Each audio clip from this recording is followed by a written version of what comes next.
Hi, welcome back to the channel. This week we're looking at electrypnoseSync, and this might be my second favorite plugin of the year so far. Obviously nothing is going to beat Serum 2, so it's an unfair challenge anyway, but this is absolutely up there in terms of what it brings to the table for me personally. So here it is on screen. Basically it's an incredibly simple interface. In fact, it is so simple that there is no interaction required whatsoever. And essentially it's designed to enable Ableton Link on DAWs that don't natively support Ableton Link. So if you're not aware what Ableton Link is, I'm going to close this, and just to make that perfectly clear, the plugin is not going to be enabled for the next demonstration. I'm only using Ableton Link natively. So here I have two instances of Ableton open, the primary one on the main screen that is being screen recorded, and a secondary one down here that is being recorded on the camera.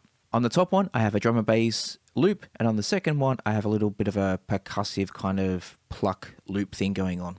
The bass loop sounds like this, and the pluck loop sounds like this. So now let's enable sync on the primary instance and on the secondary, the slave if you like, and instantly you can see that the secondary one has jumped to 170 to match the primary, the master. So now when I press play, both of these instances are playing simultaneously. So we just have the bass loop, or just have the pluck loop.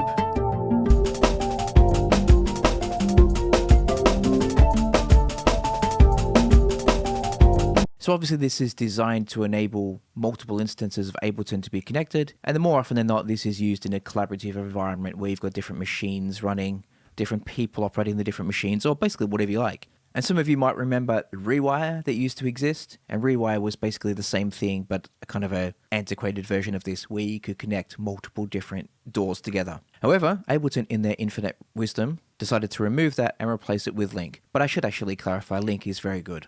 The problem, however, is that not all DAWs natively support Ableton Link, and Cubase, being my primary DAW, is one that doesn't. And that's where electrypnoseSync comes in.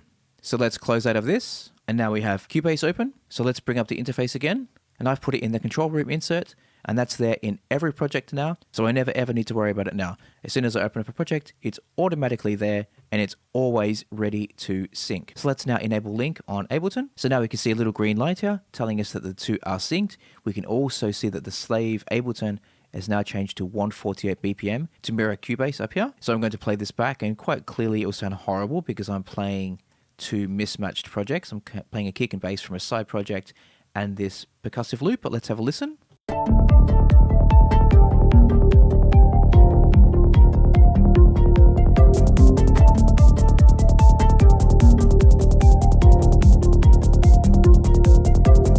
And like I said, you can close the plugin now and it will live permanently on the control room output.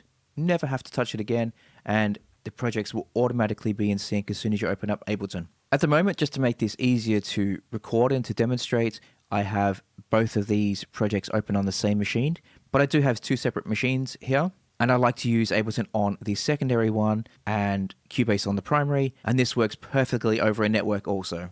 But let's now get a bit more experimental with it.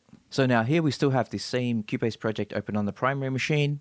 We have a secondary machine running Ableton Live, connected once again via electrypnoseSync. On this Ableton project here, I just have one very basic loop here, top loop, and that's just to demonstrate the sync. So now when I press play on the main machine, the secondary machine will sync perfectly also. And that's running back into Ableton Live via this input here. And the little green happening there is basically my voice coming in. But you can ignore that. When I stop talking, it's only going to be the loop.